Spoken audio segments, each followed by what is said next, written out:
I can't quite get a read on the number of people here, but thank you all who have come out. I see 72 participants. That's excellent. Thank you all for joining us. Good evening. We are recording, correct? Yes, we are. Good evening, everyone. My name is Miles Thompson. I'm the president of the board of directors of the Philadelphia Folksong Society. Welcome to the meeting of the monthly meeting open to all of our members, January 24, 2024. I have the wrong date on this thing, so don't quote me. I'd like to start with a basic call to order. We are starting this meeting, and I'd like to approve the minutes, have a vote to approve the minutes from last month, and I'd like someone else to move that. I move to approve the minutes. Somebody else will need to second it, gang. I'll second it. Thank you very much. All in favor? Aye. Aye. Anybody opposed? No. Good. Thank you. The minutes have been approved from last month. Thank you, Wendy, for getting to them. All right. So, President's update. I have a couple of things in an order that may work and may not. I'll go through it. We're going to end with, as we have always done in this configuration with these people, we're going to end with question and answers at the end of the meeting. The first thing I want to do is, because I don't think we've had a full meeting since then, I want to welcome to this meeting our festival leadership team, which is made up of Andrew and Michael Braunfeld, father and son team who are known as Blind Justice Music, and a few other things, who brought experience and wealth and good humor to what we're doing. And our previous vice president of the board and the current director of marketing still is Kimberly Sinclair, is our artistic director, and the Braunfelds are the festival directors. And we're very glad they're with us, and it's already made it, I feel like I've got some breathing room, and I'm just very grateful. A couple of things I want to point out in public. Kimberly stepped down from the board. She suggested that to me upon her taking the position. There is some mechanism by which board members can recuse themselves and retain their board seats but not vote. And Kimberly and I both felt that it would make it cleaner and less whatever if we just made it clean. So Kimberly has resigned from the board. A few people have, I think, had an issue with the fact that Kimberly was sending out the information about the meeting and other issues. Kimberly is, in addition to being our artistic director for the festival, she's the marketing director. And with her background in being our marketing expert on the board, she is volunteering to do a few bits of marketing PR for the society that do not deal with the festival. There aren't very many things that don't deal with the festival, but sending out, for instance, stuff about the election was one of them. Sending out, getting stuff out there about things happening with the Musical Artists Cooperative is another thing. But Kimberly, because she knows how this works and can do it in her sleep, has graciously said, I could train somebody or I could just volunteer to do it. So she's volunteering to do it, and I'm very grateful for that. So a couple people seem to have issue with that. That's why. If you've got a problem, you can send me an email. I think everything is good there. She's volunteering the same way other people volunteer to help out. Festival tickets went on sale in late December. It was later than we'd initially planned, but it happened. I'm sorry, I must have heard a repeat of my own voice. All right. My fault. That's all right. As announced, the first pricing discount ended. My notes, interesting, my minutes say July 15th. That would be January 15th. I was writing them in a hurry. Big thanks to all of you who bought tickets prior to January 15th. The next pricing tier, the current pricing tier we're in, ends March 31st. These are available for all all festival camping tickets and stuff like that. You can take a look and see what's going on. Going a little bit out of order, because this came up, The email-based election for the 3 open seats on the board is happening currently. The original plan was to have the voting open from 5 p.m. this past Monday to 5 p.m. today to give people 3 days to check their email and vote. Due to various technical difficulties, the email system from Election Buddy, it just could not be, stuff could not be sent as planned, and the emails began flowing about 5:30 yesterday. So 5:30 on Tuesday as opposed to 5 o'clock on Monday, and the decision was made that we'll still give people those 3 days. So the election is actually going to close 5 p.m. on Friday. The voting by email will close 5 p.m. on Friday, and we will again at the next official meeting officially seat people. But that's how that's going to work. Remember, folks, we have 3 seats and we have 3 people, and we did ask for people to throw their hat in the ring to join and run for the board in these seats, as people can do at any election. And we extended that deadline by a week or 10 days at one point, and nobody chimed in. So that's where we are. This has come up, and a lot of people were worried about this, regarding volunteer tickets. Please understand that the price of volunteer tickets has not risen during the past several years. Now, I know we haven't had that many, but it hasn't risen in the past several years to reflect the actual costs of those tickets, of those volunteer positions. Having volunteers costs money. We feed people. There's those blessed porta potties that are cleaned a couple times a day. It just, everything costs money. And the cost of that was not incrementally increased over the years. So we are still figuring out what that price is going to be for the tickets for 2024. However, the price of the volunteer ticket, whatever we land on, is going to be the same price all the way through the festival. So if you need to wait to know if you can volunteer or are volunteering or are able to volunteer, the ticket price for volunteers is not going up over time. So it's going to be the same. That should, I think, provide some degree of relief for people. George, do you want to say what you were saying about that earlier? Because you say it much better than I do. Yeah, I was just going to remind everybody also that we benchmarked other festivals to ensure that we're following an industry standard. We realize that the pricing is going to be much different than I'm used to. And it bothered me until I found out that, well, our festival is doing really nicely for us, and we're not losing any of the perks that the volunteers have had in the past. If you can call volunteer food a perk, which I do, you get fed a couple of times a day and sometimes during pre-fest. So I think that we're still in very good shape as an organization with its volunteers. Good. Thank you, George. All right. So,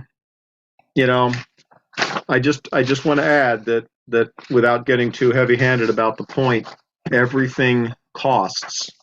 And the last several, I don't know, several might be 10 festivals, the costs were not accounted for.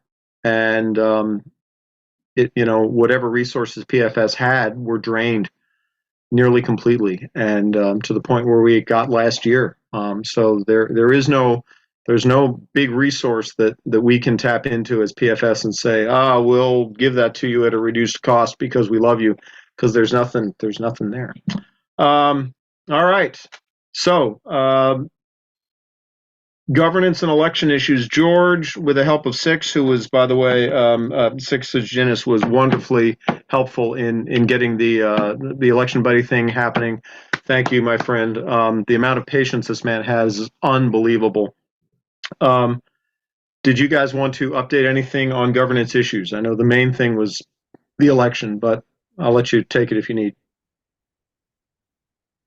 Well, that was really it, just that the election is extended to Friday due to the technology being more involved than we gave it original consideration.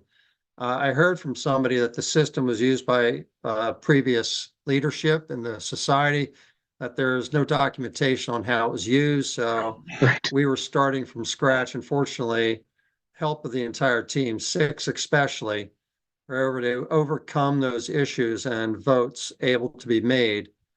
So everybody will have their chance to place their vote, and those who have not been able to get those emails are getting their information to us so we can make sure that they do have the opportunity. Six, if you want to go over anything else in particular, like some of the common problems with their emails. Um, no, pretty much everything's up to date as much as we can get. We've gotten a few people send us updated emails. We figured out the one problem with the person who had um, unsubscribed from Election Buddy. Um, if just to update all of you guys, there are 242 votes in of 1,136. The system is still running smoothly, and knock wood. Okay. That's great. So we know that not everybody was looking at their emails, multiple times a day as we all do, losing our minds.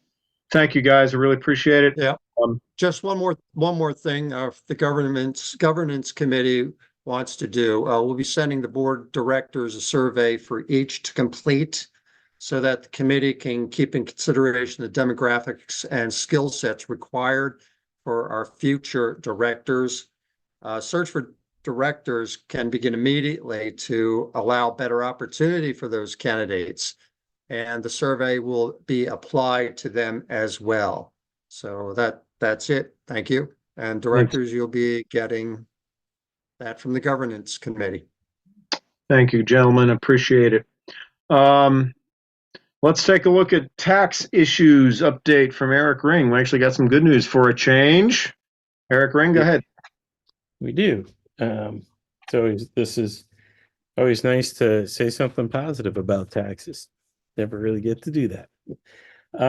So I pulled a transcript and called the IRS just to confirm, but the 2019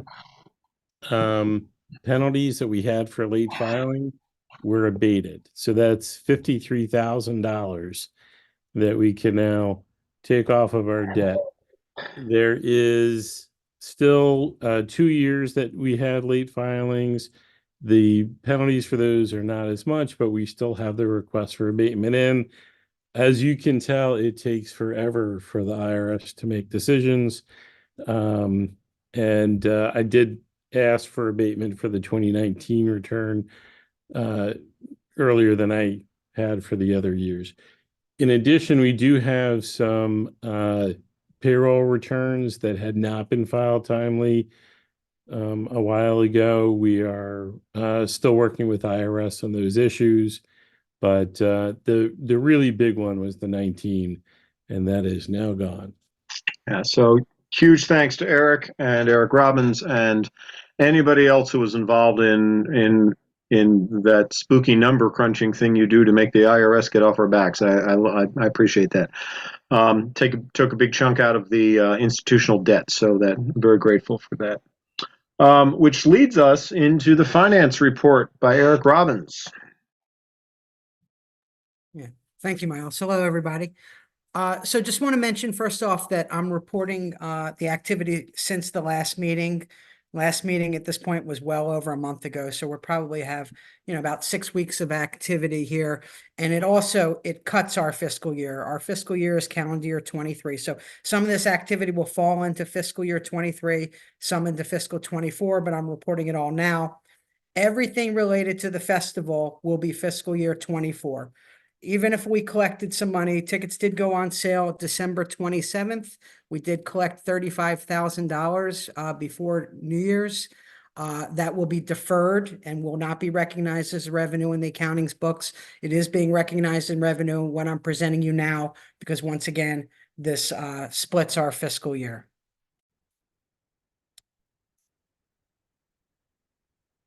Okay. Everybody see?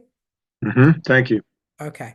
So I'm happy to report that we had 227,000, close to 228,000 in festival ticket sales. That was from 12/27 through today.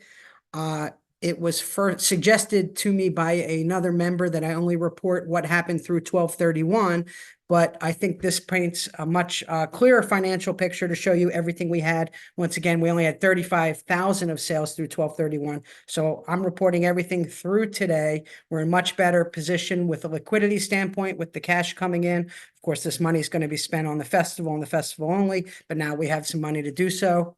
Also, the $45,000 of debt forgiveness of what was accrued for the IRS penalties. That abatement letter showed up today. So I'm happy to be able to present this to you now and not show you where we were at as 12/31, which was actually in a much worse place than where we are today.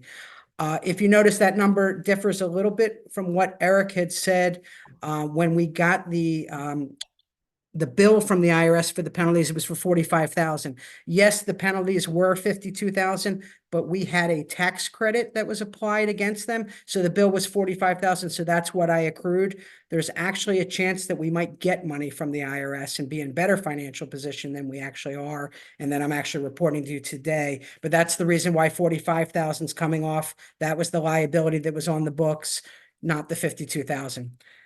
All being told, we had a great period of time from last meeting till now, 69,363 of net income just from the society's operations, nothing to do with Folk Festival. So our deficit is now down to 52,000. So really some great progress. When we put the tickets on sale, a lot of people started giving us donations through our Quest to Fest campaign on our website. A lot of people started renewing memberships or creating memberships for the first time. So we got a lot of unrestricted non-festival money that have come in that period. And we were able to pay down our line of credit, a significant amount, 10,500, and we have some cash to continue paying down our line of credit. So if we go down to the income statement for the period, once again, it's a period from December 7th through today. I'll go to the fest column because I know that's the column that jumps out at everybody. 227,000 of festival sales. We also got a $10,000 grant from Martin Guitar, though that's a very specific grant for how it needs to be spent. So it actually can't be spent for our normal festival expenditures, but we'll be able to offer a program at Fest using that money. We did have $6,000 of expenses that we paid our artistic director. So we have net 231,000, close to 232,000 of net income for the festival. And once again, we're going to have tons of expenses. This is just what it's at now, but we have $231,000 in cash. So we have good liquidity to help us pay. Obviously, tickets are still on sale, so more money will come in. We estimate probably about half of our festival costs will have to be paid in advance of the festival. So it's very important that we have this liquidity. Looking at the society column in itself, once again, a very good period, one of the best periods we've had. $45,000 of debt forgiveness right off the bat. That's non-cash, but it takes a liability off the books, improves our deficit. We did have a lot of donations for this period, 15,434 in individual check donations. And also that went through the Give Butter system for our Quest to the Fest on the website. And we had 12,800 in member dues / donations, because when you sign up for memberships, it does allow to give a little extra donation. So that's included in there. So 73,000 in revenue. Once again, nothing to do with festival revenues. Normal operating expenses, we run about 3,000 to 4,000 a month. You can see it was 3165. We have line of credit interests, which will be due and payable on February 1st, but that relates to the borrowing in January. So we accrue that. Brings us down to net income of 69,000 for the society, not including Fest. We reduced our beginning net asset deficit of 121,000 all the way down to 52,000. So what a great period. Thank you so much. Appreciate everybody with the memberships, the donations, and Eric's good work on abating that penalty. So at the end of the day, we actually have net assets, 179,000. However, we're being very transparent. 231 of them are restricted for the festival, and we still have that overall deficit of 52,000, but a huge decrease. So now we'll take a look at the balance sheet, which makes all this up. We have 297,000 in cash. Once again, 231, close to 232,000 is restricted for the festival, but we have 66,000 in operating cash, which is, pretty much as good as we've had since I've been around. We're going to be able to continue to pay down that line of credit. You can look in the liability section. We have the 297 of cash, which is the assets we're reporting, 117,000 in cash liabilities. There are still some we're hoping that we won't have to pay. We're hoping to settle and abate some stuff. The Upper Salford Township, we have been making $500 payments on. That was originally 5,000 down to 3. And on that course, it'll be paid off in June. And then the line of credit is at 84,000. Once again, it was 100,000 at one point, and we've been denting into that. So you can look down and you can see in our net assets section, once again, we still have that operating deficit of 52,000, but now we have $231,000 available for the festival. And then just going to the last statement, which is the cash flow, which just reconciles the bottom line to the change in cash. You see things that you want to see when you're running a business, that you're generating cash from operations and paying down your debts. And that's exactly what we were able to do, and still have a large increase in cash. Once again, with 66,000, we're going to be able to continue to pay down the line of credit. And then also we have infused a lot of capital to start paying some of our festival expenses. That's all I got. Thank you, Eric. And I just want to reiterate something Eric said, that it's wonderful that we have over $200,000 in purchases of tickets, but that is money that's in the bucket designed for a festival. It's not other things, and it's a drop in the bucket of what the festival costs. But we're so grateful for people who bought tickets and the positive energy it's throwing our way. So thank you all for that. Okay, development report from Rob Kutzik. Well, that seems like pretty good news, and thanks to the membership and the hard work of the Erics, our finances are getting better, but we still need to raise money. And in fact, if you noticed, Eric said that all that money, the 230 something, that's going to be all already spent ahead of the festival. So why would we need to raise more money? Well, one of the reasons we want to do this is that we can change the whole trajectory of the way we've been operating by not having to have pay off a festival from previous years without having a debt. So specifically what I'm trying to say is that we want to eliminate that debt, that $52,000 debt, separately from using resources from the festival. So if that makes sense, we have an event, but this event, while the goal is to erase the debt, even if it doesn't quite get there, if we can make a good chunk of it go away, there's some other things that are exciting about this event. And you might have heard a little bit last time. There's definitely an update now, and we'll see if I can show you something. I'm not sure yet if it's going to come up. If not, oh yeah. So let me share something if that's okay.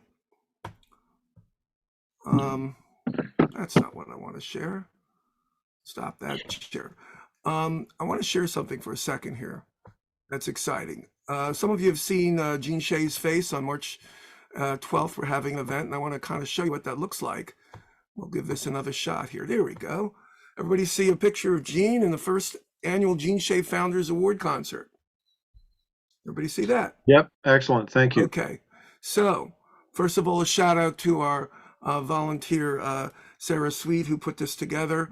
And basically what this is going to be is it's going to be a way to celebrate getting back to the festival, as well as raise some money, as well as honor some people that have really done a lot for so many years. And there are many worthy people to honor, but I'm sure no one will disagree with the 4 that we have chosen. We are going to announce who they are officially in a few days, but we can give those who are at the I don't know if I want to tell the secret. Do we want to tell the secret here? Well, you had a plan for announcing it later, so maybe we should stick to that.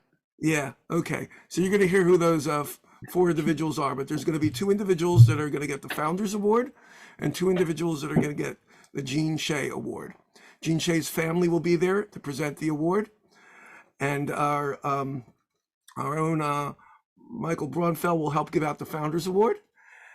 Did I say Michael? Andrew Braunfeld, excuse me. And there's going to be, maybe Miles will make a guest appearance as well. We'll see. He does have some drama background, I think, theater background. So I have to put makeup on my head so it doesn't glow under the lights. Yeah. Yeah. So as a fundraiser, the tickets are expensive, but they all go to a good cause towards the debt. There will be an announcement of the ticket prices, and basically, if they're too high for some people, there may be a way that you can email me and we can see what we can do.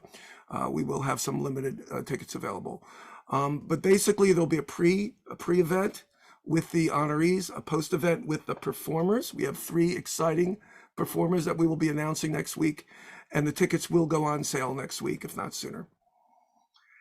Have I forgotten anything? Anybody want to add on this? I think that's great. Thank you, Rob. I just want to remind people that while it will probably be a party, it is a fundraiser. So the purpose is to raise money for the Folksong Society. So, just so people understand. It's also a Tuesday night in Phoenixville, and I don't know that, you should be partying too hard in Phoenixville on a Tuesday night. But it is a fundraiser primarily, and that's what we want to do with it. All right. Thanks, Rob. And one last thing, we will have, of course, our sponsorships for the festival. We're gearing up now, and we're about to really launch that. We have a prospect list of 40 sponsors, and there are opportunities to sponsor and have ads in this event as well. So that would really be great if a few people are interested in doing that. And shout outs to congratulate the honorees. Good. Okay. Thank you, Rob. Sure. Yeah. And since you've been talking, we can move right into the musical artist cooperative report. Well, that's launching as well. We have a small but dedicated planning team made up of Maura Levine and Michelle Miller, myself. And we have volunteers such as Jefferson Barry, who are gearing up to make some things happen. And what's happened so far is we have 34 members now signed up. We have monthly performances at the Keswick Annex. It will now be the 3rd Tuesdays of the month, and they will be MAC performers that will be there, outstanding performers. We've had performances by Jefferson Barry, Megan Carey, and Marion Halliday, and coming up will be a trio from the Hop and Boxcars. And there are also going to be other venues that we're adding. The member concert at Keswick will be free. The other venues will have reduced prices for PFS members. And we can let you know more about that. And Maura, is there anything that you want to add about MAC that I have forgotten that you think is critical at this time? Sure. We are beginning to publish our MAC member performances in the tune-up starting this month. You're going to see a listing of those members who have signed up and gotten their gigs to us by the deadline, which is the 24th. So there'll be a lot of things that people can look forward to seeing. And also just a reminder that the show, the coming month's show at the Keswick will be February 20th with the Hop and Boxcars. We hope everybody takes advantage of that. That's a free member show. I think that's it. And we have our orientation meetings for our members coming up on the 29th and the 31st. We have 2 meetings because not everyone can make one, where we're going to talk about the basic structure of the co-op and do some brainstorming. Great. With the members. It is a cooperative effort this time. Thank you, Maura. Thank you, Great. Rob. Okay, so that's MAC. Thank you all. Thank you, Maura. Thank you, Rob. Communications and marketing is still sort of Kimberly's bailiwick. So how are we doing, Kimberly? Hey, everybody. Yeah, so a couple things I wanted to remind everyone. The first thing is, since we're talking about member shows, I'd like to, again, remind folks that we have that partnership with Rising Sun Presents. And we've got the Lamont Landers show coming up February 28th at Milk Boy. So PFS members get a discount, 10% to tickets, and all of that information should be in your inboxes. And I'd also like to thank everybody for their patience with the communications going out. You've had several emails for the past couple of days, and I do want to explain to everybody our email program that we use. I can hit send, and it takes up to 24 hours sometimes for emails to get in your inbox. So this is something that we've been discovering, that program can take up to 24 hours for it to deliver all the emails. So I just wanted to flag that for folks, that when I put on social media that we just sent a newsletter or an email or something out, it may not be at your inbox immediately. So just be patient with that. There's nothing anybody can do about it. It sends it when it sends it. Yeah, and then we'll have a lot more things coming out. I know Andy is working hard on tune-up, so that will be coming out, I think, by the weekend. And the big show coming up March 12th, we'll share news about that. And I just wanted to thank everybody who is coming to the marketing and communications meeting. We had a meeting Tuesday evening where I onboarded folks into using our new social media platform called Later. And it's going to allow us to be much more efficient with our social media post. So yeah, I think that's all in the marketing and communications. It seems like I know we've been doing a whole lot. So I just want to thank everybody for, supporting us and your patience. So that's it. Thanks, Kimberly. Membership report. In the past, that's sort of been a mix of Kimberly and Rob and other people. I'm going to ask Rob if you've got stuff. Thanks to our super volunteer, Aaron Gorse, who not only is in the bowels of our CRM database, but also has been very much involved in helping set up the Give Butter. We have exact numbers now. We have 1,265 members now. Last month, we only had 1,156, so we were up by 109. Thank you all who joined. Yeah, absolutely. So we're continuing to fine tune membership benefits, but as you can hear, obviously we have a monthly concert and there'll be that's a free concert, and there'll be additional concerts that'll be discounted in various different ways. Let me just toss something in here. I need to do a big thanks to Judith Herbst from the Keswick Theater, who is basically allowing us to use that space, that annex space, for free. And that is a huge boon to what we're doing. So the fact that we can give those free concerts to memberships is because Judith said you may use our space once a month. So thank you, Judith. All right. Festival management team report. We've reached that point. So Kimberly, Andy, Michael, Andy, Kimberly. I don't know who wants to start. Andrew, you are muted if you're talking. Still muted. There you go. I was going to say, Kimberly deals with all the interesting stuff, so why don't we let her start, and then I will start boring you to death. Okay. Well, we put tickets on sale on December 27th. So that was my holiday. It was kind of amazing. It worked. We got the tickets out. So thanks everybody. I think we already did that. So for those of you that don't know, I handle the front of the house for the festival, which is all the marketing, all the communications, all the publicity, and then also booking the performers, which is, so for the beginning, since we just started in the middle of December, I was concentrating on getting the tickets on sale. Now I've got performers that I've been reaching out to, and I had a good idea of budget.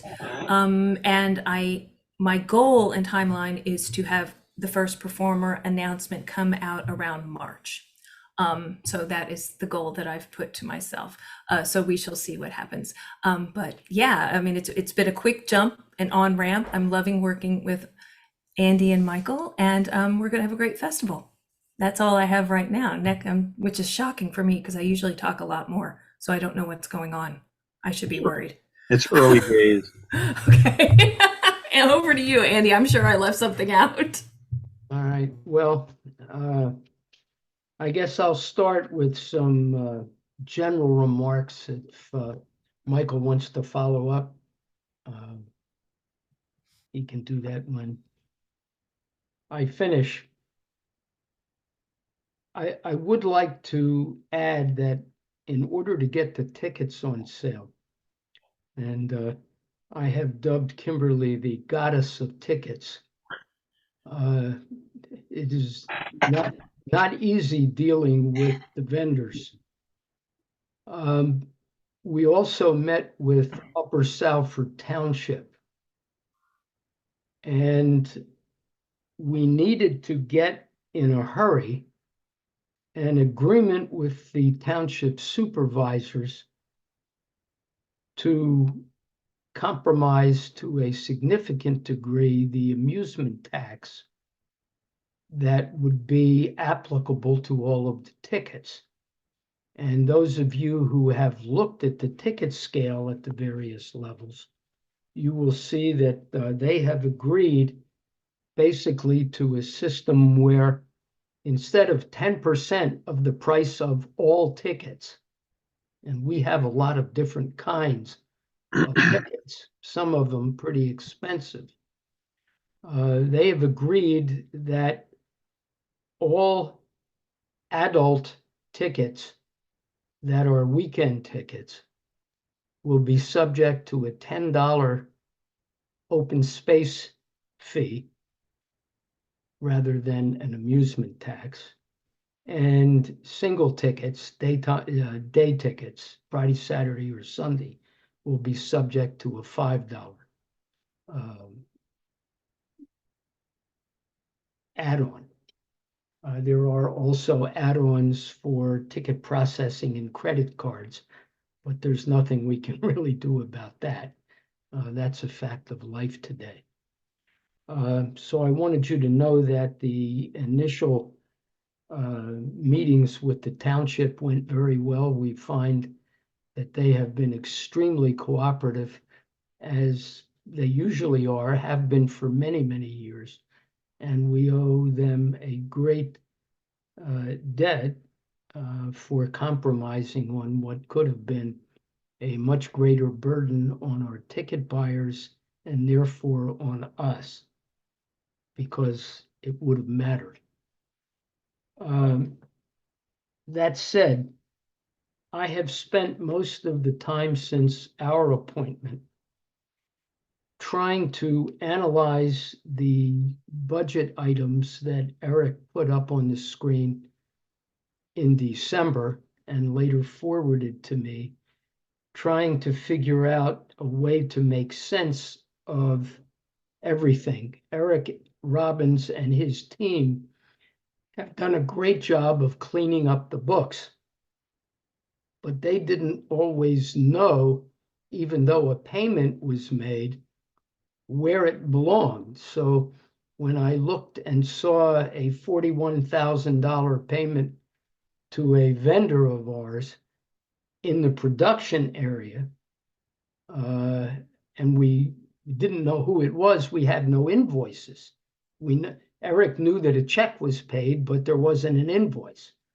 And that's par for the course, the way things have been left in the office before Eric showed up. But it turned out they were T-shirts and should have been put over in the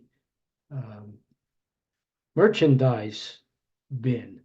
So it's taken a long time to straighten this out and try to reconcile how far off the budget numbers were from income last I say last year, but I mean 2022, obviously. And I'm finding out things that are really quite hurtful to think about. I can tell you that one thing Eric brought to our attention was that there was approximately $150,000 of money that was accounted for probably differently from the way it should have been accounted for, that were tickets that were purchased in 2020, subject to being honored after the pandemic in 22. And that money was received by us, but the accountants attributed it all to, I guess, 2020 or 2021, rather than deferring it to 2022 when we had to honor the tickets. My guess is that the best way to look at that is that the festival was about $150,000 closer to break even than we thought. Eric, is that a fair statement? Sorry, I was muted. Yes, that is. Okay. So the exercise here is to try to figure out where the obvious overspending is, to try to come up with budgetary confines that can at least break us even, hopefully make some money. And we're finding out that we paid a lot too much for too many things in 2022, and we will not have to do that even with inflation at about 20% in many areas from 2022 until 2024. Just as an example, with a couple of phone calls, I'm assured that we can probably cut $25,000 easily off the sound bill.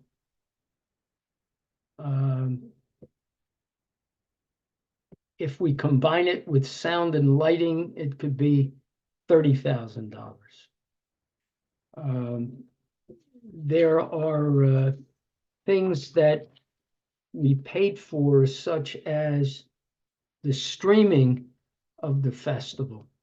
That was one of the items that the board and we discussed as maybe getting rid of. It's a great idea, but conservatively, and I'm not sure of this, it could be more, probably cost us at least $36,000 to stream the festival last year. We took in $6,600 in revenue.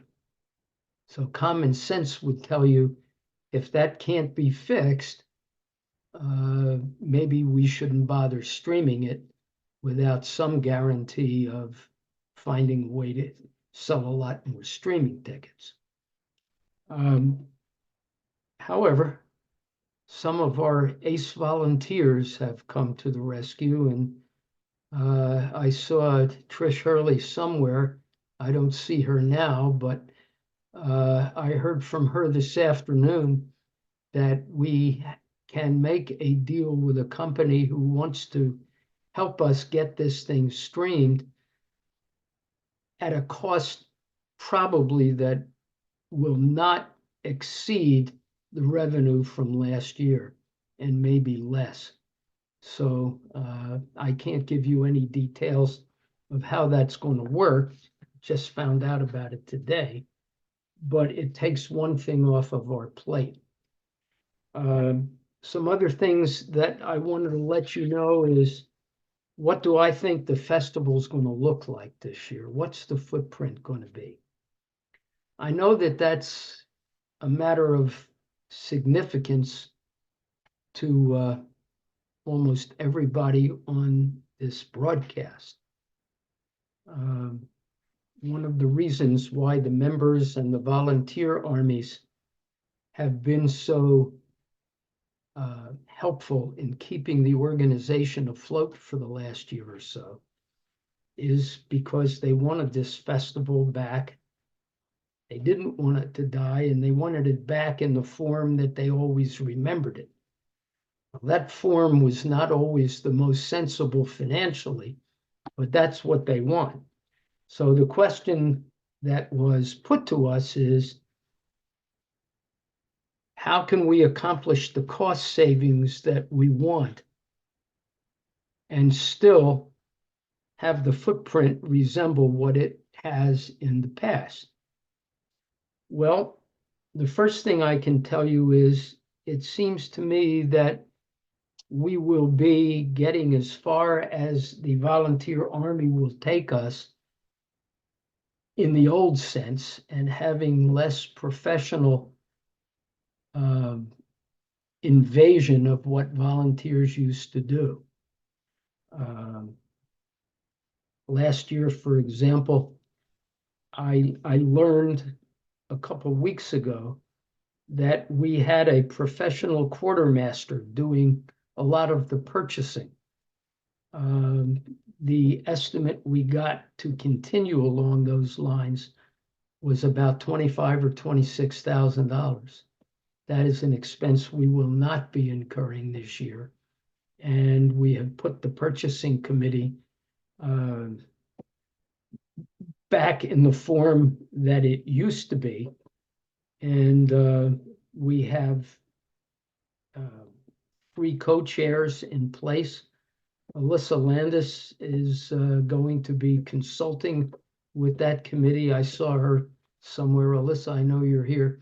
She is also, in addition to overseeing some of the normal purchasing work, going to be spending a lot of time with Michael and me, working with a lot of the outside contract vendors. They will be vehicles, the tents, portable toilets, vehicles, things that we buy to use inside from outside vendors. That will not encompass the vendors who come in to the festival in order to sell, food vendors and crafts and like that. We have also brought on as a management assistant, Dan Gosson. Dan, I'm looking at you, so I know you're here. Dan is the former chair of parking. His co and assistant chairs will be taking over that. And Dan will be working as the first line of oversight for the parking and camping committees. He has already met with those chairs, and we are moving along. There are some issues there. I expect that there will be another meeting with camping sometime within the next week to 10 days. I also want to let you know that Hank Voiksberger is back with us. And Hank, I'm looking at you. I assume that's a picture of a bike and not an actual bike. But Hank will be assuming a role of what we refer to in the safety plans as operations manager. And we're not sure exactly which committees Hank will be working with specifically, but they will be infrastructure related, camping, not camping, grounds, graphics, security, and the like. So we wanted everybody aware of the additions to our team. I have had preliminary discussions with the committees, camping committee, parking, lighting and electric, communications, purchasing, some of production, archives and TV and video, and a great conversation with the merchandise chair, Trina McGee, and Wendy a couple of nights ago, which I thought was very informative, very instructive. And we're going to do our best to try to streamline the merchandise operation to make sure that what we buy is consistent what we think we can sell. Getting back to what I think the festival is going to look like, there have been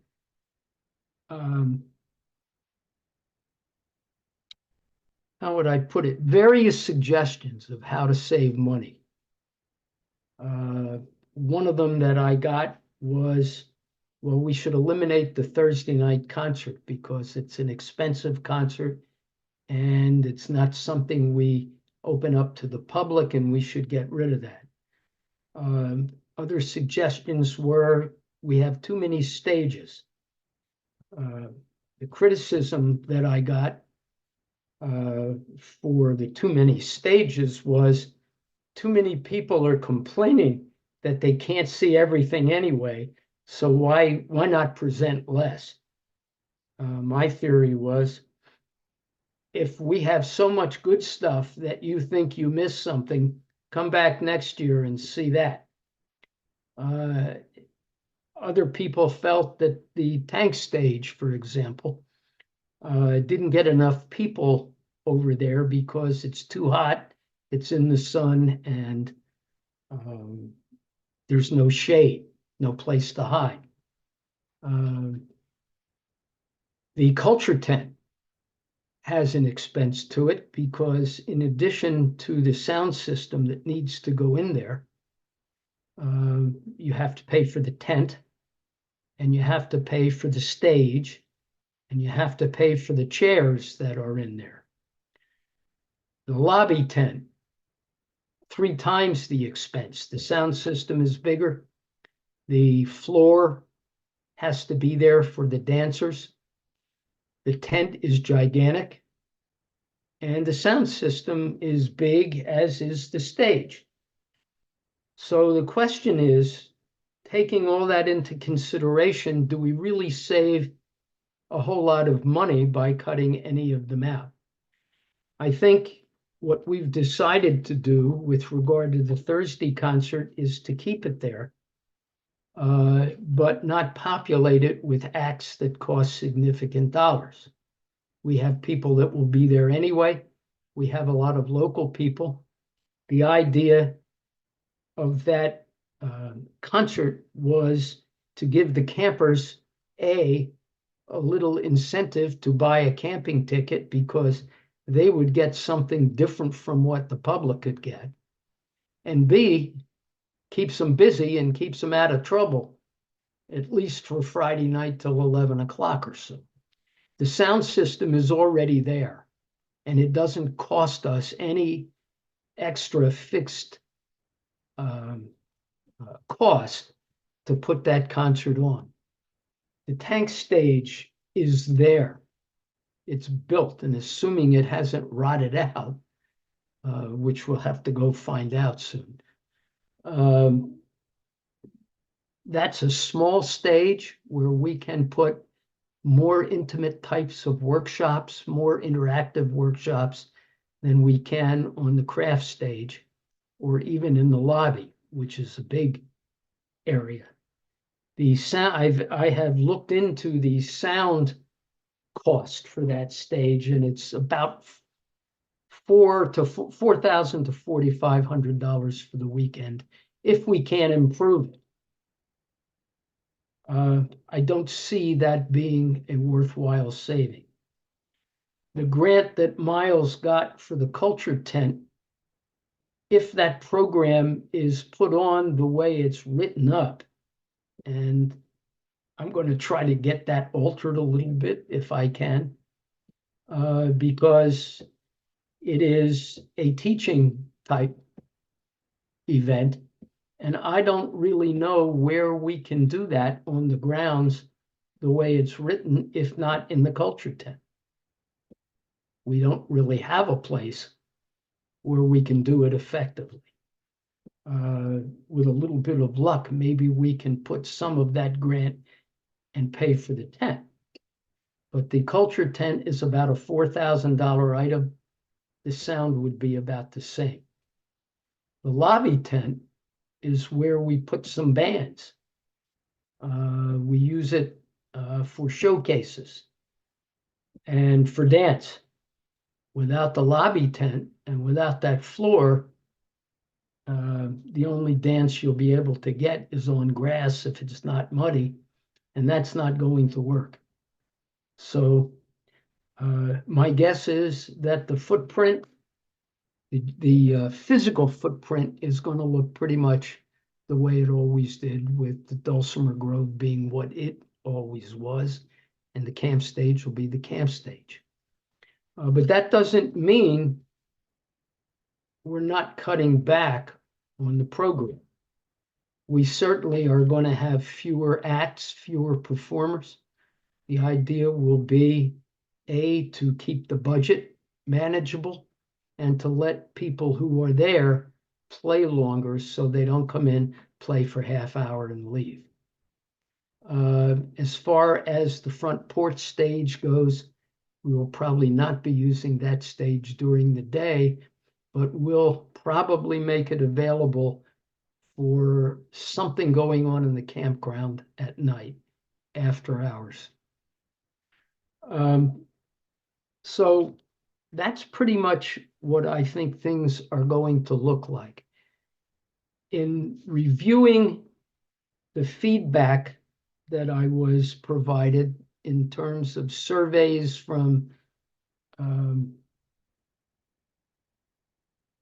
chair people from 2022,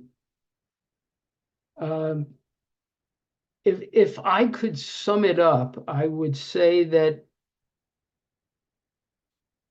we as an event, an organization, lost some goodwill with a lot of volunteers. That was unnecessary. I'm not preaching to a choir here. Most of that was borne by people who are not going to be running this festival or the organization now. So there's no point in going too much further into it. But the biggest criticism I got was they gave us a job to do and then they wouldn't let them do it. Let us do it. We all got pushed out, and other people that didn't know anything about the festival tried to do it and didn't succeed very well.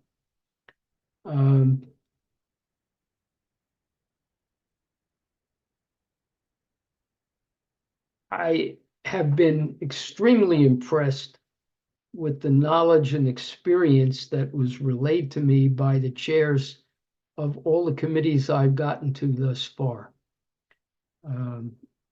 Just as an example, both communications and lighting and electric told me that last year we couldn't get any electricity into the campground until about a month or month and a half before the festival. And therefore, all the people that were out there trying to do work well in advance couldn't get anything done because the electric hadn't been turned on. And that was kept within the society office rather than left with the chairs who deal with the electric company. That stuff is not going to happen. If I could summarize what you can expect from us as managers, it will be that we are oversight. We are there to help people who need it. We are there to guide people, but we want you to do your jobs, and we're not going to nitpick you to death. And you got to stay within the budget. Having said that, the projected performer budget is going to be about half of what it was in 2022. There will be no performer who gets 1/3 of that budget, as was the case in 2022. On the other hand, there is only so much you can buy with that number. And we are going to be able to put together a first-class quality festival. But as I've always said, we never get criticized for what we put up on the stage. We only get criticized for what we don't put up there. So there's going to be, I would say, in all probability, less variety and fewer bigger names. And we are counting on the ticket goddess up there on the right side of my screen to try to sell the event as opposed to a particular artist who we paid a third of a very large budget. Miles, I've gone on longer than I had hoped to, but I guess questions will come up and I'm still here. And you're muted.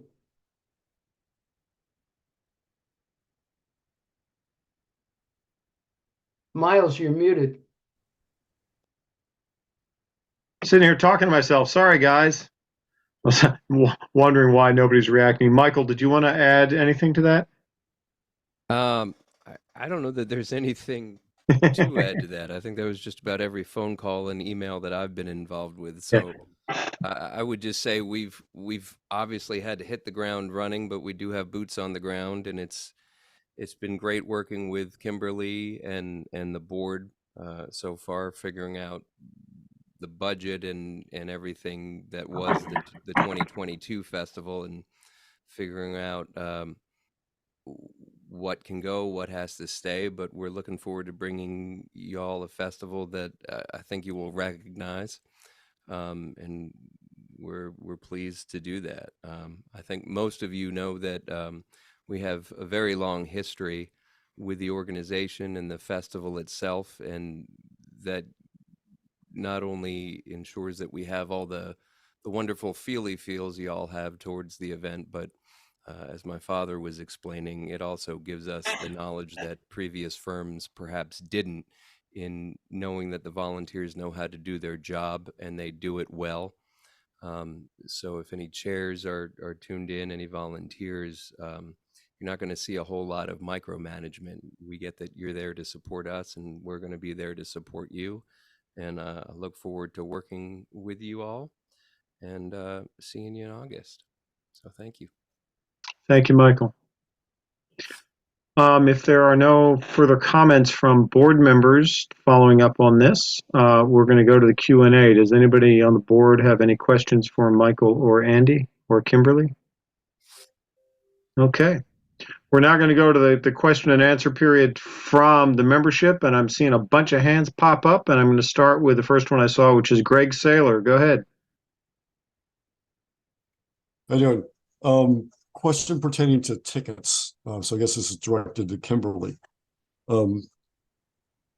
Potentially, can a buyer be given the option to pay the credit card fees when they buy a ticket? So that, let's take an example of if a ticket costs $100 and the processing fee is $6, that the buyer could have the option to pay that processing fee. Similarly, if the township fee is whatever it was, $5 or $10, that the purchaser could also have the option to pay that. Other nonprofits do this, and obviously it can significantly reduce your expenses. It's kind of similar to when I get a mail request for a donation. Even though the envelope is prepaid, it may say, put your stamp on here to save us money. Same concept, but you're obviously talking, much more money. So if you have, in my example, $11 in processing fees on that $100 ticket, I'm going to pay the $11, so the festival truly gets the full $100 ticket price.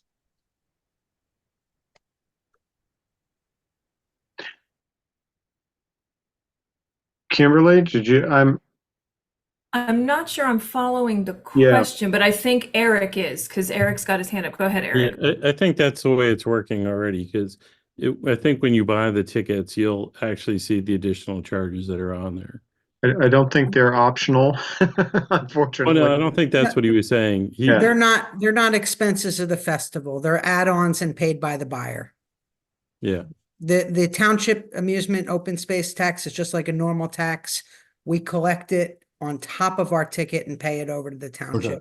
But it's a separate, it should show up as a separate charge, I believe. Correct. When you And buy the ticket. We get our ticket price.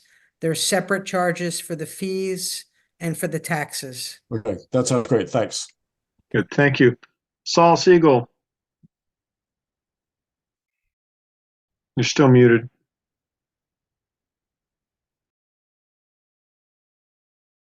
Now can you hear me? There you go. Okay, thanks. Okay, three things. I'm going to try to be as brief as possible. First is an issue from I think 2 meetings ago and still hasn't been resolved, at least as far as I can see. Is I still can't find the revised listings of what the various levels of membership pay for, because it's getting close for me to time for me to renew. And I would like to know, like, say, what level of membership say, for example, pays for festival admission. That's the first thing.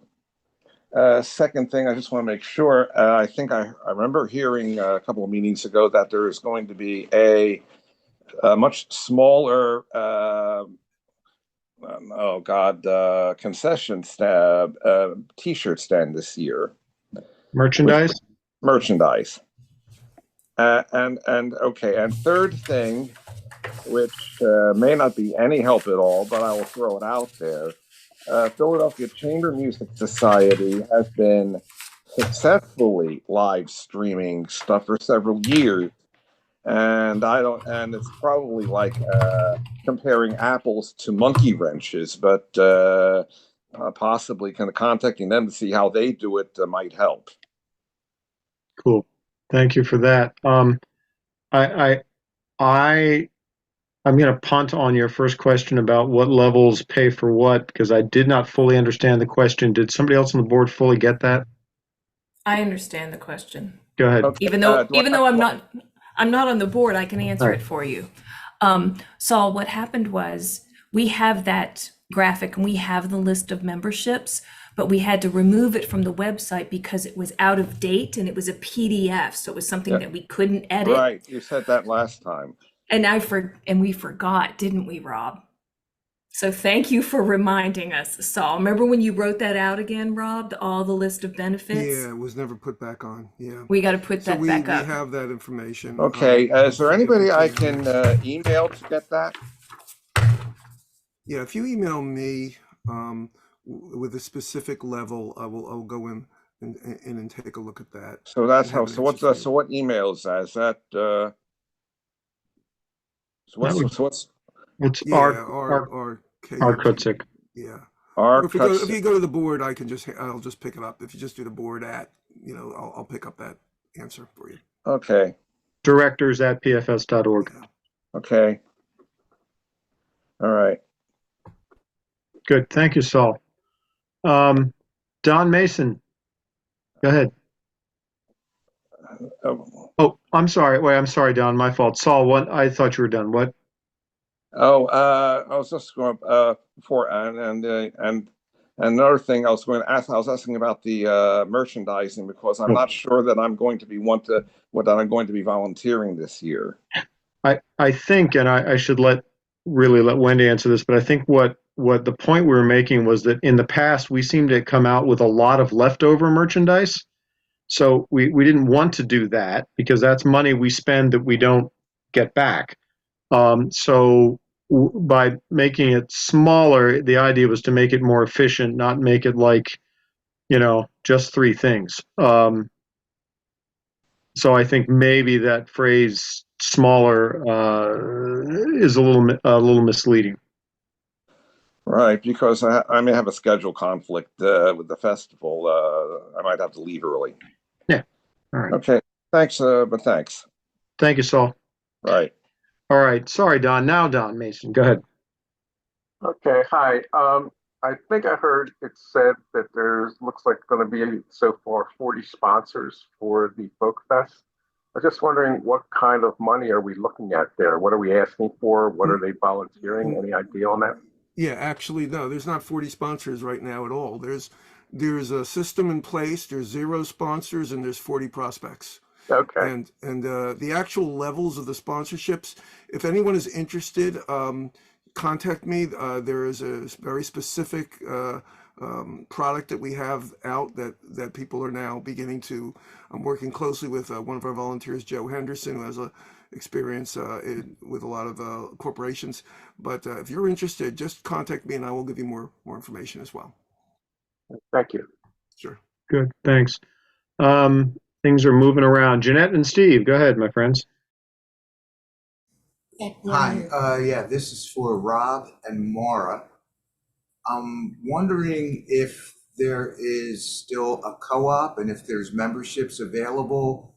We haven't seen anything in the emails about joining the co-op, so we were unaware of what the status is of the co-op. So Sure. let me just jump in for a second. Were you here for the various reports that were given? Jeanette and Steve, I don't know when you joined the meeting. Yeah. Okay. I So think when the Rob confusion was, was semantics. Yeah.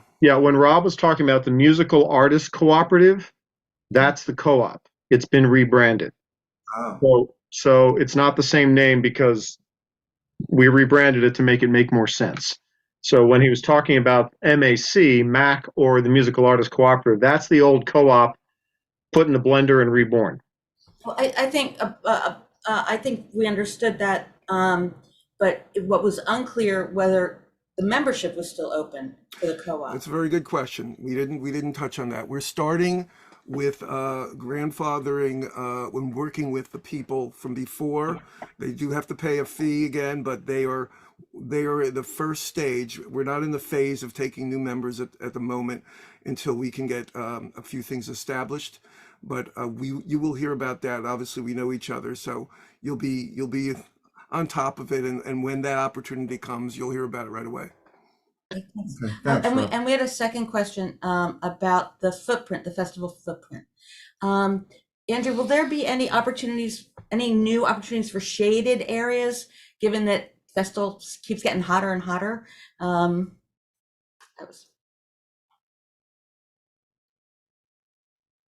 We don't have any plans for that at the moment.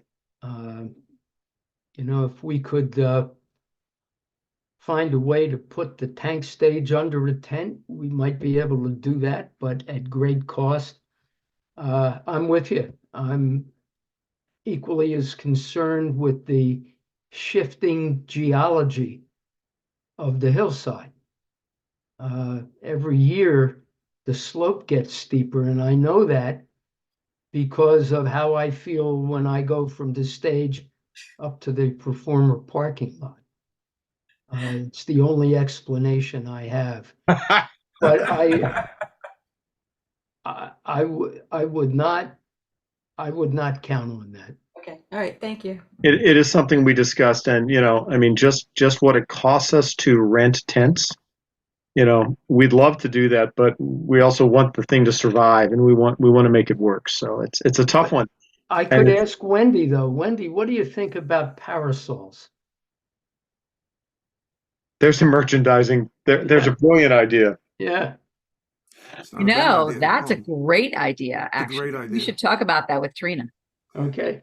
It's a great idea. Brilliant. And as a fundraiser, if there's anyone on the call that likes to sit at tank stage and would like to have shade, there's a great $10,000 sponsorship available to make that happen. Figured I'd mention that. Okay. If that rings a bell for you, track down Rob. Ben Landau. Go ahead, bud. Thank you. Is there any risk with ticket sales and the festival not happening if we buy tickets? Not that I know of. Okay. I mean, we've committed to this, and we've gotten the approval and the memorandum of understanding with the Upper Salford, and we're starting to order stuff. And I mean, short of a huge natural disaster, which is a risk we maintain every year, it's on. All right. So just, after having a couple deferments with tickets being pushed for a couple years, just making sure that. Again, those are pandemics. Nobody had control over. So that didn't happen because the event couldn't be put on for mechanical reasons. That happened because we got shut down like everybody else. So, I mean, it's a fair question, Ben, but I think we're too far in to say no, we're not going to do it right now. So I like it. That's what I wanted to hear. Good, thank you. And was confident. Oh, one more with the streaming. Just throwing out there, if you guys reach out to the team, to the people that are involved. I think like one of the things, just to suggest, is that these new challenges that haven't been answered or faced in the past, I think there's lots of opportunity here for volunteers to step up and show off their either equipment. I mean, people with lots of technology exist in the organization, and there's lots of creative ways. Twitch is free, so even if it's a Twitch account, there's ways to do it. Okay. So Thank you, Ben. thank you. Thanks. Jenny French. I think I didn't understand something, but maybe someone else didn't either. It said 6,000 on the looking at the financial report. $6,000 to an artistic director was paid. We have a contract with Kimberly, who is a paid employee, Oh. and we're paying her monthly, as was the contract. Ah, And it okay. was 2 payments. You're seeing 2 payments there. Oh, okay. That's it. That's all I got. Thanks. Sam Adams. Hi, everybody.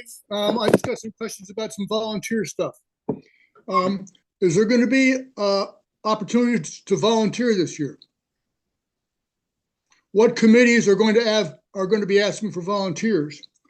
And will volunteers still be able to get into the campground early?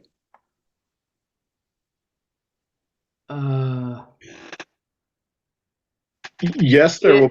The answer to that is yes, there will be volunteers. Which committees will be looking for volunteers? I can't answer that without checking with the chairs. There are some where chair people would expect pretty much 100% return, give or take. Some, like the bigger infrastructure committees, parking, camping, security, they're always looking for volunteers. So I would, there will be volunteers being accepted. And the main perk for volunteering, which in my mind is getting into the campground early and being able to set up, will that still happen? It may happen for some committees, but the main purpose of volunteering is not to get into the campground early. The main purpose of volunteering is to help get the festival on and off. Sure. But if you happen to be on a committee which requires you to be in the campground early, the chairs of those committees will do what they have to do to keep everybody safe. But just because you have a volunteer credential doesn't mean you're going to get into the campground early. It might or might not. Okay, thank you. Sure. Thanks, Sam. Rob Ryan. I got a quick question about how do I find out what my membership status is? I kind of feel like over the last year or so, I might have rejoined a couple of times. But when I go to the website, there used to be a member login area, and I don't see that anymore. So is there a way for people to just go someplace and find their membership status on their own, or would they have to get in touch with via email with folks? Well, I can answer the first part. Is that currently at the moment the best way to find out is to just request, and you usually will get a 48-hour return on whether or not you're expired or when we fortunately have some great volunteers. One in particular I've mentioned that will go in and actually check. But Kimberly may have an update on like the midterm, what the process is going to be and any kind of update if she wants to add. But that's where we are right now. You have to inquire and you will get an answer. Okay. And we're aiming to fix that element in the website. As you can imagine, we are kind of, we're putting out fires as they go, and most of the website's up, and that piece has fallen behind. Okay, thanks. Yeah, thanks, Rob. Eric Robbins, did you want to comment? Well, I have the membership list. Rob Ryan is a house band member, and your membership's good through next August 23rd. There you go. Ask and you shall receive. Thanks, Eric Robbins. Good through next fest. Yeah, good man. Thank you. Steve Ram, go ahead. Great. I'll try to make it short. I added two things since then, so they will be short. Number one, the accountant in me tells you the terminology is really my word. Kimberly is not, unless I misunderstood it, an employee. She is a contractor. There are no employees for the society. Correct. Both Erics can say that, so you don't have to deal with payroll and payroll taxes at this point. And Andy and Michael are also contractors. A shout out to Andy. That is one of the best presentations I've seen on Zoom, let alone this. You put everything out, you put it out honestly. I actually made notes that at 7:40 and 8:02, you discussed part of the reason we ended up in the problem, which was the person in the office who, ironically, at this moment, the exact moment, on another Zoom call, is being there is a petition to have him removed as president of another organization. Steve, No more comments on that. That's not germane, and we're not discussing that. I'm off of that. Okay. Next question. Sponsors. And there's been word on the internet, just ideas throwing it out, like who'd you like for a sponsor? Is there a possibility of naming rights for the festival? And people threw out things like Wawa today.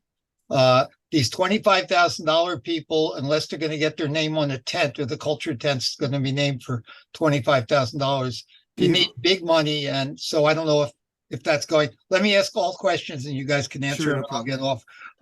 So that was my naming rights. And the other question regarding finance, and I guess Eric Robbins could answer this. You've got a lot of money there now. Is it sitting in the same bank account? And since it'll sit there for quite a while, because you're not going to need half the money till later, can some of that be put in a money market fund to make some interest? Because it is insured. And I'm done. Thank you very much. And the meeting has been great. Thank you. Thank you, Steve. I'd like to answer the sponsorship naming question. Okay, so Steve, you email me, you could do during the meeting or right after the meeting. I'm going to show you, there's no secret, it's been presented to our RD meeting that meets every Thursday evening, our sponsorship pack, our sponsorship deck, which includes naming rights at $75,000 for the entire festival. But we're not expecting necessarily to get that. So we have other lower levels that do other things as well. And when I say naming rights, it's always going to be the Philadelphia Folk Festival, would just be presented by. So any other information that you want, I'm glad to share it with anyone that's interested. So you just email me and you can attend our meetings if you're interested. Good. Thank you, Steve. Thank you, Rob. Eric Robbins? So, if we were to put it in a money market, we can get a whopping 2% rate. Well, you can put up 5% all you want. It doesn't change the math. We have a line of credit where we pay 10%. So as you know, you're an accountant. It makes a lot more sense to us to pay down the debt. It's a revolving line of credit, which means we can pull the money right back out at any time. If we were to pay it down and we didn't need the money to pay for Fest for 4 months, we would save about $3,000 because we have about $780 a month in line of credit interest. So if you're talking about cash flow purposes, putting it in an account to earn money would not be as smart as paying down our line of credit with the money. I would love to pay down the line of credit with the money because that would save us $3,000. My only fear is that people would look at that as us using our festival funds to pay down our debt. That's my only reluctance to do it. But from a CFO or finance standpoint, it's absolutely the move because it would save us $3,000. Once again, it's a revolving line of credit. It is not a mortgage or loan where you pay it down and you can't get any money out. So anything we did to do that, to pay it down, we can take the money back out. That's the best financial move to do, much better than putting it in a money market account, even if you can get 5%. I have not discussed this with the board yet. Certainly been in my mind. That's how I know 3,000 is the number we would save. I'll discuss it with the board, but that would be the move over a money market account.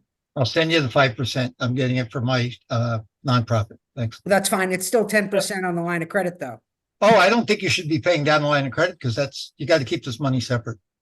You really do. That's my thought. I understand where you're coming from. And that's why that's why we have not done that. But it's all in the same bank account, correct? It's all in this checking account. It currently is. Okay. That's all I wanted to know. Thanks. Okay. Tom McGee. There we go. Hey, good evening. Hi. For those who don't know, I'm assistant chair of merch. Trina's dad. Just a facetious response to Steve's comments. I think we should investigate getting a sponsorship from the Tortuga Rum Company for the main stage. For those in the know. Absent that, to Saul's response, I do not anticipate any decrease in the merchandise or the volunteer needs for the merchandising committee. So I would expect that we would be fully staffed for merch. But I do know that there have been some concerns from others about the possibility of not being able to volunteer and therefore being excluded from the early reduced pricing for festival tickets. And I don't know if or how that might be addressed. And my third, just a comment to Andy's talks about the festival and longer acts. One of my biggest concerns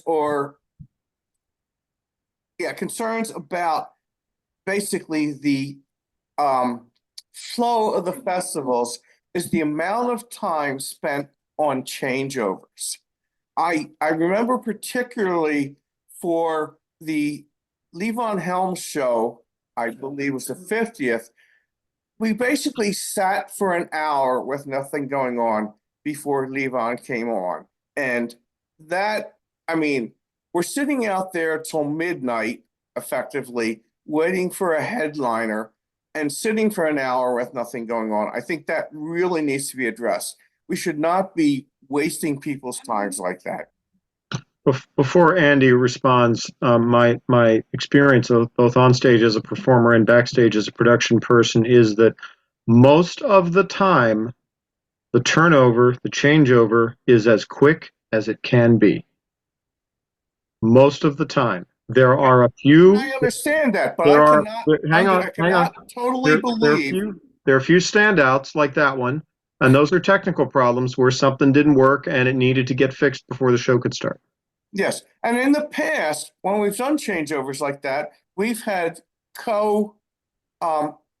MCs like Michael Clooney or John Flynn or someone who would come out and do a song while the changer was going on, or there would be videos. But there have been, in the last several years, extended periods of dead time between shows. Yeah, you're right. And just a comment I think we need to be aware of.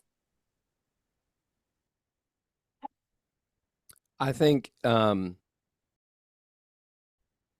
in terms of a lot of that, when no technical difficulties have been involved, obviously acts get bigger and bigger.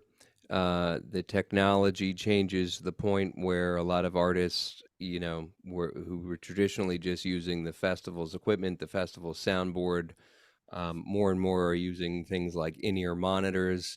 Some of the larger acts over the years have insisted on using their sound crews and their own soundboards, which come preset to exactly what the band wants to sound like from night to night. And that may or may not translate to what's going to work on that hill, on the Martin stage. I can say that's certainly something that we're always conscious of, delays like that. And given the acts that I think Kimberly will be focused on and the budget, I don't know that I don't anticipate that we'll be seeing any inordinate amount of time between sets. And it's certainly something that with any acts that we're, like I said, we're always conscious of it and going to get the stage crew working as fast as they possibly can to get you the show. Your point's a good one, Tom. Thank you. Yeah, Tom, you've been dealing with Michael since he was 16 years old. So, and he's come a long way. It's a good thing he's got that folk singer career to fall back on if it doesn't make it as a lawyer. Yeah, there you go. So That's where the real money is. the thing that I want to amplify that Michael said is that we are now at the mercy of a breed of cat known as road manager or guitar techie. The bigger the act, the more of those people are on stage running the changeover.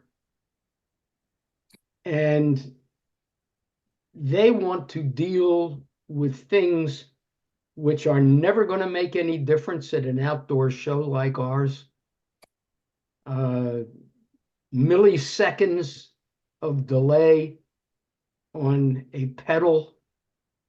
It used to be that a folk singer guy came out with a guitar, had a vocal mic, he had a instrument mic, and like Michael Cooney, he would play the guitar into the guitar mic and somebody would mix the vocal. Now you've got one-man bands. Everybody's got pedals. Everybody's got sound in the guitar. And nobody wants to go on with a roadie there until everything is digitally perfect. And our point is, hey, we got a curfew. If you don't get on time, you're taking time from somebody else at the end. And every once in a while, a performer will put an end to this by telling the tech, let's go, we're good enough. I get it. I've been the one on that stage trying to hurry up people for 35, 40 years now. And we do what we can. But sometimes the dead air isn't our fault. Sometimes that act up there where they're doing a line check on the monitors, they don't want to hear John Flynn or Christine Lavin singing a song because it gets in their way of what they're trying to do to set up. So it's not all within our control. That's why we show the films. Every once in a while, we get an MC up there with crummy jokes and people laugh and we do the best we can. But it's a point well taken, but not always within our control. Oh, yeah, I understand exactly what you're saying, Andy, but people are coming out, they're paying for a show, and they come out to see a show that runs from, say, 6 to midnight, and an hour and a half to 2 hours of that is them sitting on the hill twiddling their thumbs. Well, perhaps we're better Hopefully they off can go to getting the them merch tent. something else to twiddle, but Let's not go there, Andy. Tom, your point is valid, and I don't know that we can solve it here. No, absolutely. I just wanted to kind of bring it out and maybe make people aware that it's a concern of mine, as I'm sure it is of others. But thank you for listening. If it's of any help to you, Tom, your daughter is a genius. Oh, gee, thank you, Andy. Thank you. Real quick, I've Tom. known that for a long time. Tom, real quick, I will tell you that Madonna is not available in August. So I think we're safe. We'll do the best we can, though. Thank you. Yeah. Joseph Domian, go ahead. There. Okay, back to the shade thing. I have seen people in my job, a flagger out in the road. They have these hats that are a little umbrella just to cover your head. Maybe merch might want to think about looking into them for selling to the people once they're there.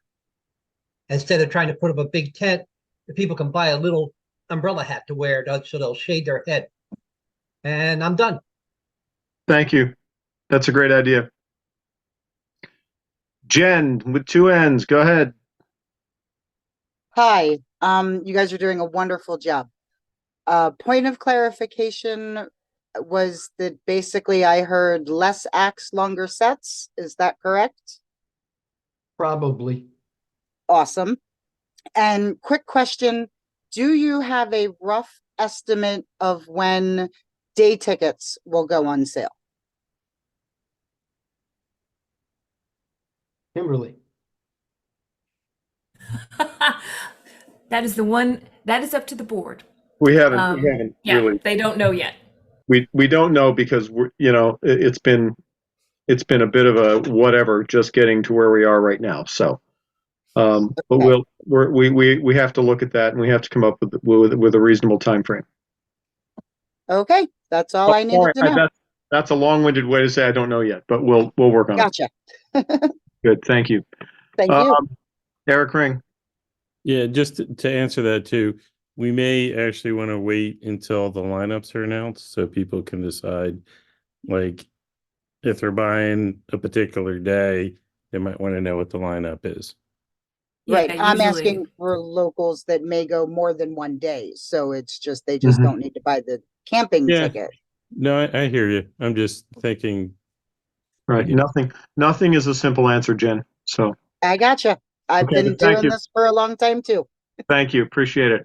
Joe Liebel, what is it?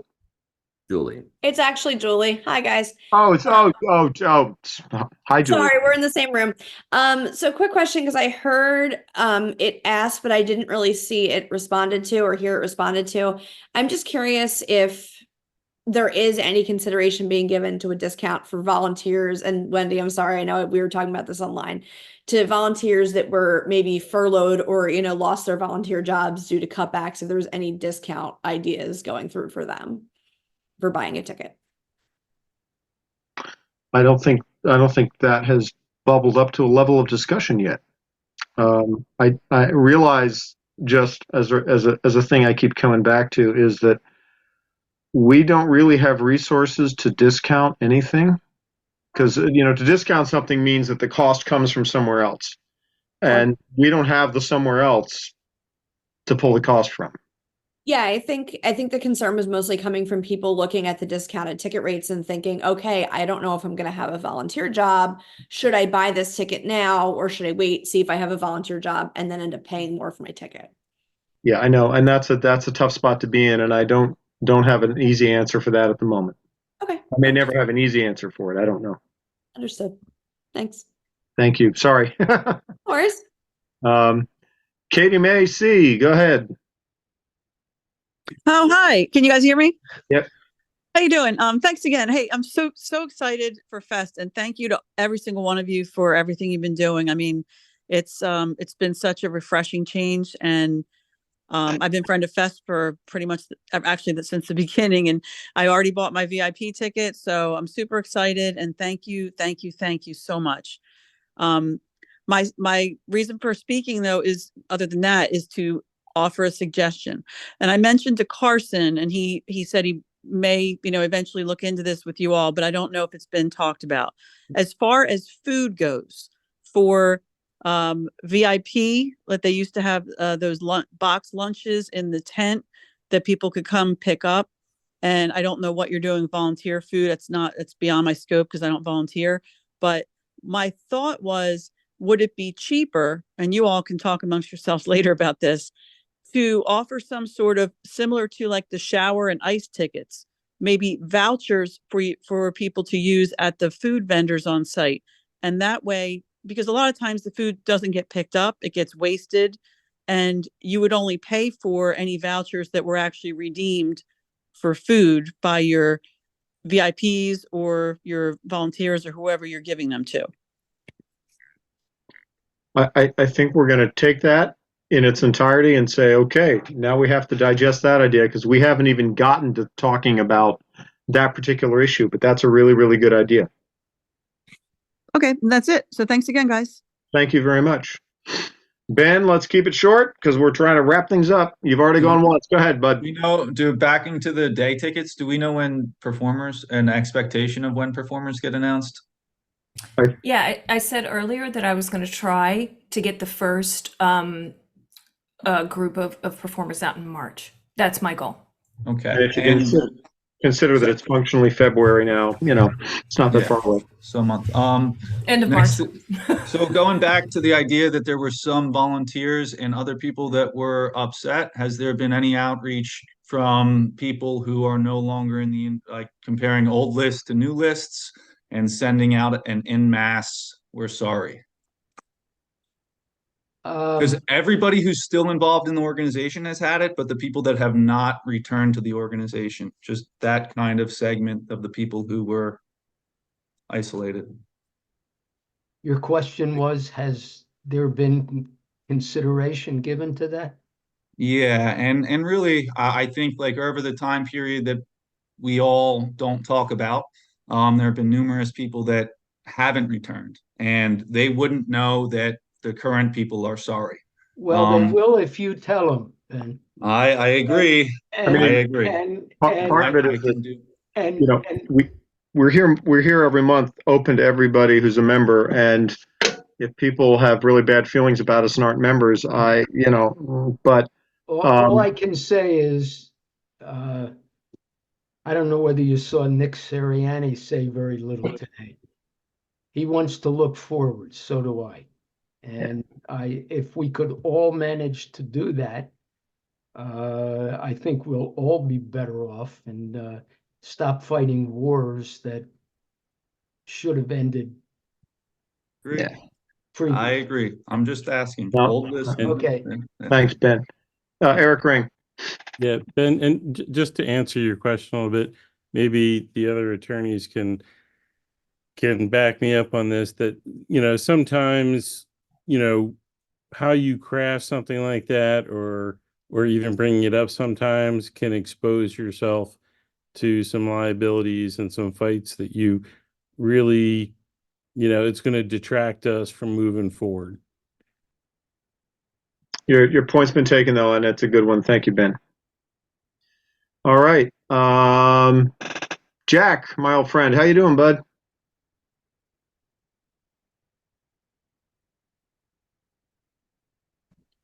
Good, I'm doing fine. Takes a while to get the mute on mute. Look, I'm a chairperson of a committee, and I think if all the chair people, to get back to the prior question,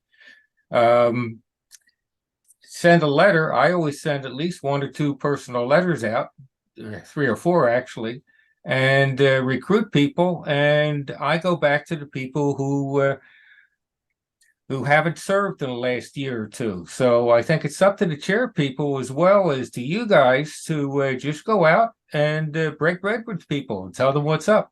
I have already, and I'll continue to do that. Over and out. Thank you, Jack. Good. Thank you all. We are now at about approaching 10 minutes of 9. We've been here since 6:30. We've been here for quite some time. I would like to wrap things up. Board members and festival management team, do you have any additional comments you want to make or thoughts you want to add to this evening? Wendy. There we go. An announcement went out on the Facebook page, and I just wanted to make that clear here too. We are working on getting these special license plates set up for people who have sent us checks and sent us forms. Please be aware, though, that on the actual form, there's a part that says that we attest that the person applying for this license plate is a member in good standing of the organization. This means that if you're not a member, you can't get a license plate because we have to sign that attestation. So if you send in a check and you're not a member, we're going to take a look and we're going to have you join before we can put your application forward. So just wanted to let everybody know that. Thanks. Don't stop talking.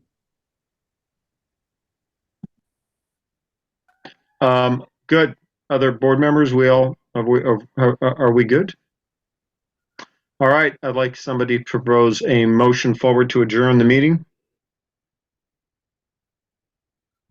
Okay.